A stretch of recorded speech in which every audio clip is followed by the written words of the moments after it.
Welcome to W&L Sports Weekly. I'm Kevin Finch. This week we will visit with men's cross-country coach Brandon Spalding, football captain Alex Andros, and women's soccer captain Chloe Rapier. But we start with a look back at the week of W&L athletics. Field hockey defeated Lynchburg 3-2 and Meredith 10-0 to move to 11-0 for the year. Men's and women's swimming both downed Mary Washington, with the women winning 145-117 and the men winning 157-105. Riding placed third out of 8 teams at the Hollins Invitational, and volleyball improved to 18-5 overall with a 3-0 ODAC win over Guilford, also wins over Hollins and Virginia Wesleyan. Men's soccer defeated Eastern Mennonite 8-0 to improve to 11-0-1 overall. Women's soccer defeated Virginia Wesleyan 1-0 to improve to 9-2-2, while sophomore women's tennis player Gabby Moss advanced through the round of 16 at the ITA Cup in Georgia and will earn All-America honors for the 21-22 season. Finally, men's cross country finished 7th out of 33 teams at the Interregional Border Battle, while the women placed 7th overall at the Upstate Invitational and Gettysburg Invitational. Joining me now is the head coach of the men's soccer country program. Brandon Spalding. Thanks so much for being here. I get the soccer hype. They're a good team this year. Thanks for having me. I feel a whole lot of momentum here. You guys are doing well. Soccer's doing well. Field hockey. It's one of those kind of seasons for W&L. Yeah, it's been a fun fall to follow, and it's exciting to see just our fall sports back in their normal season, and we're excited to be progressing through our season and looking ahead to postseason. What kind of challenges did the pandemic and an entire year without competition create for you and your team, and how's it feel now to be back? Well, certainly to all of us, there were a lot of unknowns as we started the summer of 2020. I think there was a mindset when we started that it was, cross country, that'll be easy. And then as we got more information and more and more cancellations across the country, Division I to Division III, we realized it was going to be a challenge just for the fall and for the winter. And it was the constant looking ahead to what the next season might be for us. We did get in a lot of good training last fall. I mean, we managed our way through the different restrictions, but we're still able to develop well as a group. Time trials, relays, trying to keep things competitive and keeping that competitive edge for the guys. But by the time we got to the spring, we had a number of great performances. I mean, had some all-time performances on the track for 5K and 10K, and I think that was a good springboard into this fall that we've had. We're talking about a team I would call on the precipice. First, you're in the hunt to win your 6th straight ODAC championship. Is that right? 6? Correct. Okay. And I know you've had bigger goals in mind too, but how do you keep focused on that one, which is the price of admission to the next level? Sure. We feel like our streak's in this weird spot because of not having the 2020 cross-country season. And, a team like Lynchburg has definitely gotten a lot better over the last really 2 years. I mean, they were knocking on the door in 2019. I think we only matched them at ODACs by 9 points. We were able to finish just ahead of them at regionals in 2019, but still missing out on that national spot by 1. Granted, we did face them this past weekend at Rowan. They did beat us this past weekend, but we think in a smaller race, it's definitely going to be competitive with them. And the exciting thing for 2 ODAC teams is that really there's 2 ODAC teams that are probably 2 of the better teams in the region, and both have a shot to make it to the national meet. So certainly, yeah, we would love to win our 6th straight conference championship, but we certainly have bigger goals in mind as we look ahead to regionals on November 13th. If we can hold our spot in that top 3 ranks, we did a good job this past weekend of matching up against other regionally ranked teams that keep us in a good position for a potential at-large bid. Going back to your student days, you ran at Bridgewater, and your team is about to run there for the ODACs. What can you share with your team about how to attack that course from the experience you had as it being your home course? Yeah, so I guess when I was a senior at Bridgewater, I looked out on a field that was uncut, not mowed, where my dorm used to be. So this course has only been developed in the last 5 years on just a kind of a backside of campus. It's flat and controlled and fast. Certainly not the course that I competed on as a collegiate, but in 2015 when we won our first conference championship of this streak of 5, it was at this Bridgewater course, and this will be the first time since then that the championships is being hosted there. And we actually have gone up this season and practiced on the course just to get good feedback. But it's a very spectator-friendly course from the standpoint of just a 1 mile loop and a lot of good feedback for coaches as well to see the matchups as the race progresses. So back to that team that was on the precipice. You last qualified for the Nationals in 2016. You've been knocking on the door again in recent years. You mentioned just 1 point off. What will it take for your team to clear that final hurdle, pardon the track reference there, and qualify for Nationals this time around? Yeah, certainly. This past weekend was one of our best mid-October races we've had. A lot for us getting into the national meet goes down to the selection criteria of some of our late season performances, and we didn't lose to anyone we weren't supposed to in that regard. And we certainly matched up well with the Mid-Atlantic region, the Niagara region, and the Metro region.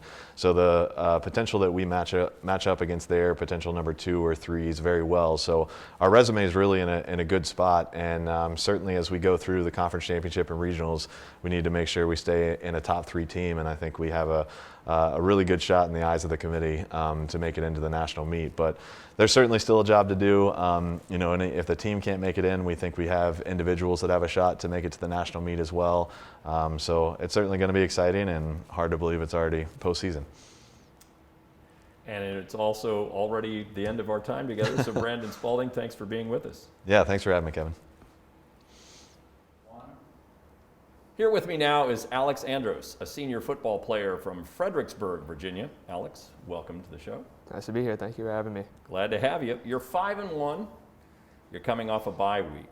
How beneficial has that been as you prepare for a stretch run in this schedule that you have? Yeah, it's been super beneficial, kind of on 2 fronts. One, physically, we've been able to rest up, get some healthy guys back for the next couple games here.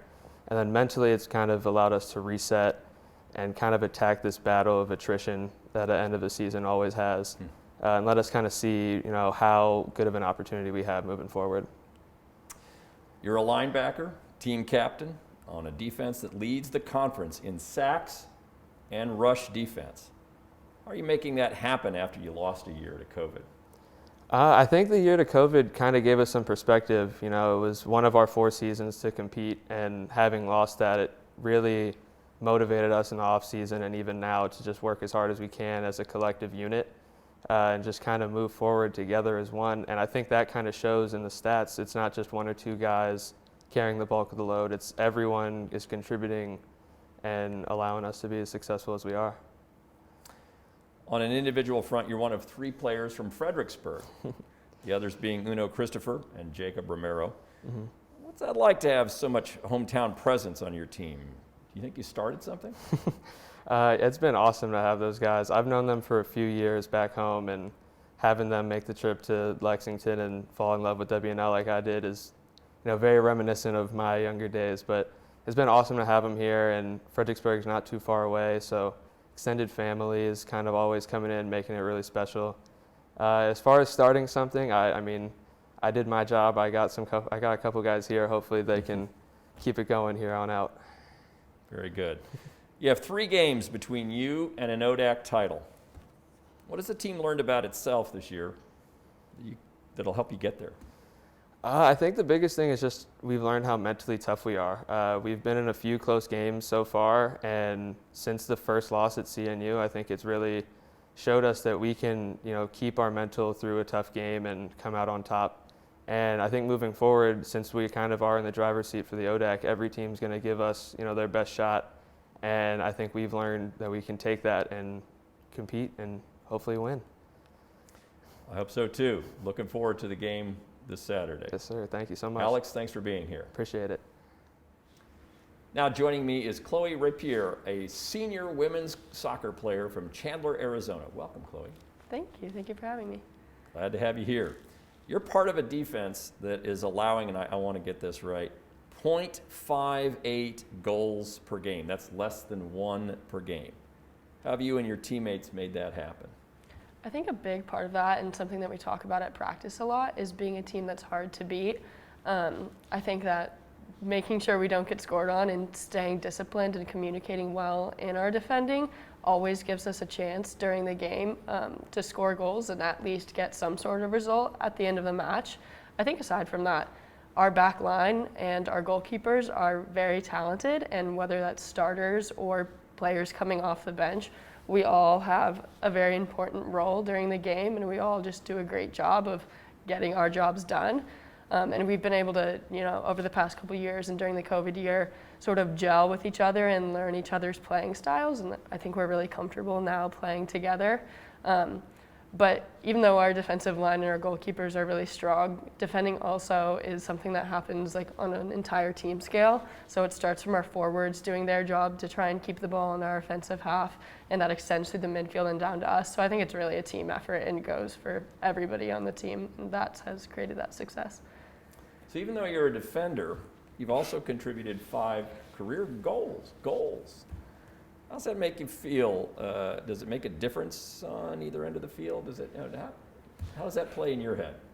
I mean, I think that the main time that I get to be in the attacking half is during corner kicks on our team. So when I'm in the box in a corner kick, I'm just thinking about, trying to get my head on the ball, trying to get rebounds in the box, because I know that's the only way that I'm going to be able to help my team offensively over the course of the year. So that's where a lot of those goals have come from. I think on the other end of that, I also got to play a position called wing back during my sophomore year that has a bit more attacking to it. So I picked up a few goals during that time as well. But it's just really fun being able to score when you're on a team, because as a defender, like if I stop a goal from happening, that's great, but it's also my job. So like nobody's gonna like run over and cheer for me because the back line stopped a goal. So it's fun when you score a goal and the clock stops and you get to celebrate with your team for a moment. And I'd like to believe that, it does help the team out to an extent to pick up, a stray goal here or there over the course of my career. That's great. You're not the only W&L student from Arizona, but there are many of you. But what brought you to Virginia and W&L? I think in some ways it was sort of by chance. I did most of my recruiting for colleges through soccer, just because of the club that I played for growing up. And my dad was actually on Forbes' list of top schools for the year when I was a junior in high school, and scrolled upon W&L, and it was kind of a shot in the dark that I emailed Coach Neal, and he ended up coming to watch me play in Arizona, and I came out to Virginia for a camp. I told my mom I wouldn't go far away from home when I went to college, so I think I kind of broke that promise, but I stepped on campus for the camp, and I think the sense of community here and just the atmosphere on campus immediately, told me this was a place that I would enjoy being for my next 4 years. And apart from that, the team and the returning players were just so welcoming, and they really cared that you felt like you were a good fit for a program, and that on their end they also felt like you would be helpful and would be a good fit. And so, that just made the decision a no-brainer for me. So, very good. We hear that phrase, student athlete, a great deal. That's standard stuff. But you're living it right now as a team captain and a member of Phi Beta Kappa. How do you balance excellence in these two very different parts of university life? Yeah, I think it can be challenging at points, but one of the biggest benefits of playing Division III sports, and specifically at W&L, is just the amount of opportunity that you have, and to be involved in multiple areas of your interest and expand upon yourself in multiple areas of your life, and W&L doesn't hold you back from doing that. There's also, whenever I want to pick something up and put it on my plate, there's so many faculty members, coaches, teammates that are there to help me do it, and so that keeps the process a little less overwhelming and allows me to sort of just explore different areas of my life. Aside from that, I think just trying to understand everyone at W&L is extremely smart and extremely talented in their own ways, but we're also all on our own paths. So I think one of the biggest components for me and my success is trying to just focus on my growth and myself and how I can be a better athlete, be a better student from year to year, and no matter what that result looks like, trying to be happy with that and accept that. And I think that's made the process also just more fun for me, because it's not overwhelming. It's just sort of focusing on how you can better yourself and how you can sort of enjoy yourself in the process. Good for you. Chloe, thanks for being here. Thank you. Thanks for having me. It's time now for a look at the upcoming week. This evening, field hockey travels to Shenandoah, while men's soccer hosts Roanoke and volleyball hosts Randolph-Macon. On Friday, women's soccer welcomes Shenandoah to Watt Field. A busy Saturday features some home contests for women's and men's swimming against Randolph-Macon, football against Bridgewater, men's soccer against the Yellow Jackets, and field hockey also against Randolph-Macon. Also on Saturday, volleyball takes on Widener and Cabrini in the Philadelphia suburbs. On Sunday, riding hosts the W&L Invitational at the Virginia Horse Center, while on Monday and Tuesday, men's golf travels to the O'Brien Jensen Memorial in Greensboro. Finally, on Tuesday, men's soccer travels to Virginia Wesleyan and volleyball heads to Eastern Mennonite. For W&L Sports Weekly, I'm Kevin Finch. Thanks for watching.